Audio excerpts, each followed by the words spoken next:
This is the giant Category 5 Hurricane Dorian seen from space. The hurricane forms in the Atlantic in late August 2019. On September the 1st, it passes over the northern part of the Bahamas. Hurricane Hunter C-130 aircraft from the US Air Force Reserve launch missions flying into the heart of the storm.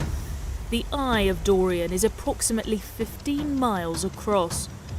The hurricane hunters pass through the eye, which towers above the aircraft in what is called the stadium effect. One of the strongest Caribbean hurricanes on record, Dorian has scarred the Bahamas and its people in every possible way.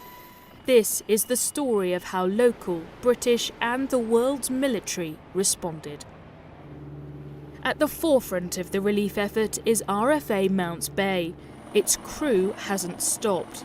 Its Wildcat helicopter is delivering vital humanitarian aid, including water and shelter kits. Personnel are landing on the worst-hit islands and getting those supplies to isolated areas. The Bahamas is made up of 700 islands spread across 100,000 square miles of ocean, so it is a huge area. And this, the island of New Providence, couldn't look more different than to those islands like Great Abaco that have felt the full force of Hurricane Dorian. The UK High Commission liaises with RFA Mounts Bay and all the British teams to coordinate efforts. The Commissioner had only been in post for a few days when Hurricane Dorian hit. My job was to come here to open the mission because prior to my arrival we didn't have an embassy here, and my job was to open it, recruit the staff, find the office space. And within 2 weeks of being here it was clear that Hurricane Dorian was on its way, and the mission's changed completely from one of opening an embassy to one of coordinating a humanitarian response. Once Hurricane Dorian hit, RFA Mounts Bay was following the storm, and they were following the hurricane knowing that they were going to be the first responders in after. They arrived in Abaco pretty much the day after the hurricane had left and moved on to Grand Bahama. The seas were really high and it was actually quite hard for them, and they were having to pull out and get close to the islands as best as they could. And it was very difficult conditions, but as soon as the seas allowed them to do so, they were landing aid, they were overflying the area to recce it, and they were trying to help the people in most desperate need in the immediate aftermath of the destruction caused by Dorian. Mounts has been doing a few things. I mean, basically it has been providing that distribution of non-food items, giving medical attention to people who require it, and also clearing some of the area, so a bit of road and other access clearing to allow other agencies to move around. The capital city of the Bahamas, Nassau, is where many of the survivors are brought. I was in the middle of the storm.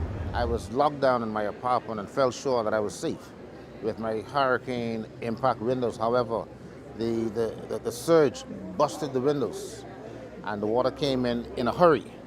I was able to put my wife on my back and swim to safety. I can only imagine what must be going through your mind right now. Well, I'm concerned about the human suffering. Forget about the houses and the boats and all the material things. I'm concerned about rebuilding the human spirit. Right now, I'm still traumatized when I sleep, and right now, the family got to go to counseling, because it was serious. All of my brothers lost all their house, everything they had. We have nothing else to go on, but we got our life. As the aid effort accelerates, a team of Royal Navy medics is deployed from the UK to RFA Mounts Bay. The personnel that are going on board, they're going to set up the hospital that's on board and make sure that is available for use. Any follow-on medical requirements in the hurricane season, and also reinforcing the engineers that are on board the ship to provide greater levels of humanitarian aid and disaster relief assistance on the islands. Coordination is key in crises like these. That's happening at the National Emergency Management Agency. This is the first time cameras have been allowed to take a look inside. Representatives from militaries around the world have been sent in to help, and the UK team are providing key advice as the authorities here work together with a range of partners. My role here is to try and assimilate all the information that is happening across government and in all sectors of the emergency state functions. And I can then feed that back to the crew on Mounts Bay to ensure that they understand the government's priorities. Mounts Bay has done a wonderful task of clearing the routes from Marsh Harbour North along the road up to Cooperstown, which has allowed us to get aid right across North Abaco. We've seen more forces arrive. The Dutch have 2 ships coming with French and Germans on board. We have the Jamaican Defence Force and Trinidad and Tobago Defence Force, and they're here really to provide security for all those NGOs that are now on both the islands. Currently, the Defence Force has been involved in security operations, securing our airports, our harbours and static sites and facilities, essential facilities such as fuel depots and food stores and communities. The more we move in sync, the better we can support the thousands of Bahamians, residents and non-residents, who are depending on us at this time. We will not rest until lives are restored, homes are rebuilt, and communities are rejuvenated. We are extremely pleased with the contribution that Mounts Bay has made. She was one of the first on scene and she jumped right into action. We like the spirit of the ship's company and the Royal Marines, and they got in and really brought relief and comfort to those in the islands. And they conducted a lot of search and rescue operations and transport and shipment of goods and deliveries at a time when people were really in need. What we're looking for is to assist with developing the infrastructure of the island communities, and so that they can get the resources that they need to continue living. After 9 days, RFA Mounts Bay leaves the Bahamas, her stocks of aid depleted. What the military are calling Operation Baritone saw Mounts Bay help more than 7,700 people. Overall, the ship supplied 100 tonnes of water, 3,000 ration packs, 1,000 hygiene kits, 900 shelter kits, 2,500 litres of diesel, 1,000 kilograms of medical supplies and 4 generators. The team coordinating the operation remain ready. Well, although the hurricane, the highest risk is on the 10th of September, statistically, the hurricane season runs from August to the end of October. And in that period, the Joint Force Headquarters is on high readiness with other units from UK Defence to be deployed as quickly as possible to the overseas territories in the Caribbean to make sure that we can provide disaster relief effort as soon as possible, and preferably be in place before the hurricanes strike.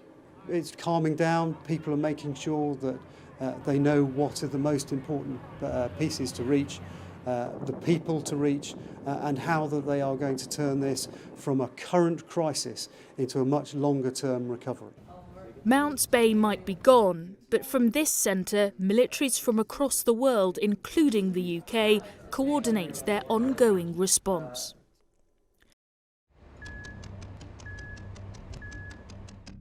The Royal Navy's ice patrol ship arrives as the rain clears.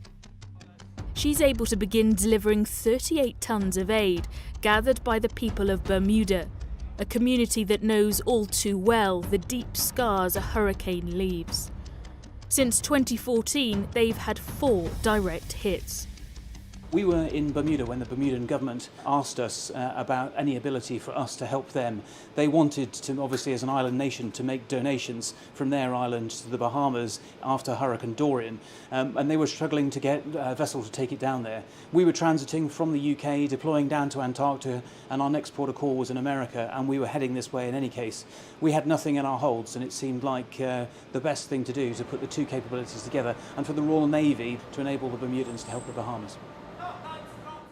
Personally, living through Hurricane Ivan back in 2004 on my home island of Grenada, I know the feeling of that after hurricane effect on the people. So with me, I wanted to come out here with that zeal, with that push, that spirit, that drive to help the people of the Bahamas and deliver these aids. And what was going through your mind when you pulled up to port? It means a lot for me to be here helping the people of this small island, because I'm from a small island myself. And like I said before, I experienced a hurricane, so I know the feeling. So any little that could be done, we're happy to do it as a team, not just me, but as a team on a whole. Yeah. So we have 89 pallets on board, and we have 29 of them are all dry food. We have other pallets of water, baby formula, nappies. We have chainsaws, generators. We have some animal feed, and we have some school supplies. So Bermuda knows exactly what you need in a hurricane. So the original plan was to have the supplies brought to Nassau and then taken up to Abaco Island. But a lot of residents from Abaco have now relocated to New Providence Island, which is where we are now, and they're in shelters. We shouldn't underestimate the psychological impact of what's happened here. It's very easy to put a sticking plaster over the immediate aftermath, and that's what we're doing in terms of providing for the immediate need. But longer term, the people in the Bahamas will need real aid and support to make sure that they can put this community back on its feet. Your family suffered through a hurricane themselves, didn't they? Yeah, unfortunately, my parents were living in the British Virgin Islands. They retired there some time ago, and in 2017 our house was destroyed. My stepmother was very badly injured, and unfortunately the scars, both physical and mental, of that still are a trouble today. I'm really proud of my ship's company who have wanted to be part of this. Nassau Airport is a hub of activity for aid agency flights. 2 weeks after Dorian strikes, over 50 fatalities are confirmed, but over 1,300 are still missing. Most of the people evacuated from Great Abaco and Grand Bahama are accommodated in shelters on Nassau. We're heading more than 100 miles away to Abaco, one of the islands worst hit by Hurricane Dorian. As we land, the first glimpse of destruction. This is what's left. The devastation is jaw-dropping. The fundamentals of life wrecked. Emergency services devastated. And the island's tourist hotspots ravaged. 2 weeks ago, this was a luxury golf course. The golf buggies that survive are for some the only means of transport, and those that remain will never be the same again. I thought that was the end of the world, to be honest. I thought we was about to die, but we survived. How's everyone else on this island doing? What's the spirit amongst the local community right now? Well, mostly everybody went to Nassau. They're staying in the shelters. They are crying to come back home, but there's no home to come back to.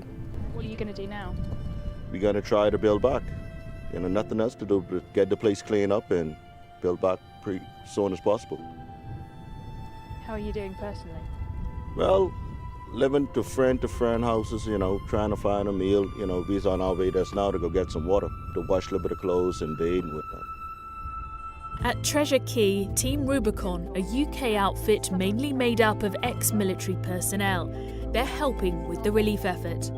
In the last few years, I have been to a lot of disasters all over the world, and this is on a par, if not worse, than the worst destruction I have ever seen. You're speaking to people who have lost absolutely everything. They've lost their family, they've lost their home, and all they've got is the clothes that they're standing in. I think it's important for us as humanitarians, although we're part of the, working with the UN as an international NGO, what's really important is we show some compassion. And we try and support people and let them know from our experience that things will get better. Maybe we can clear it out. Dutch military personnel joined the relief effort, taking over from RFA Mounts Bay. But it's an international effort. We're focusing now on the bridge. They were not able to build a bridge. They do not have the equipment for it. We arranged a local contractor with heavy machines, and then now we are making a bypass. This is the damage that Hurricane Dorian has done to just one of the local primary schools here. Much of it is destroyed, and right now the German military are starting the clear-up operation, but much of the rest of the buildings are still intact. Their plan is to make it safe so local people can actually start to use this school as a shelter. My first question is, where are the guys or the people who has been here? But as far as I know, everyone who has been to the school has been evacuated to any other island, I don't know. And overall, how many German troops are here on Abaco? On Abaco we are about 50. Actually, we've been on an exercise in the Caribbean, but then the storm happened and we changed the plan to assist the humanitarian aid on the Abaco island, and we'll stay here for a couple more days.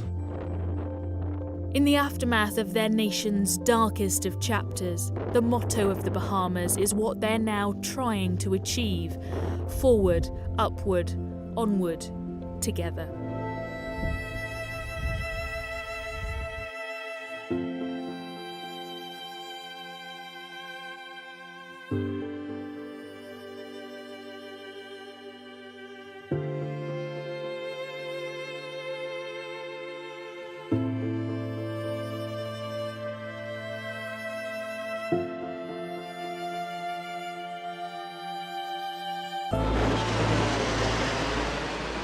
If you enjoyed this video, don't forget to like and subscribe to our channel.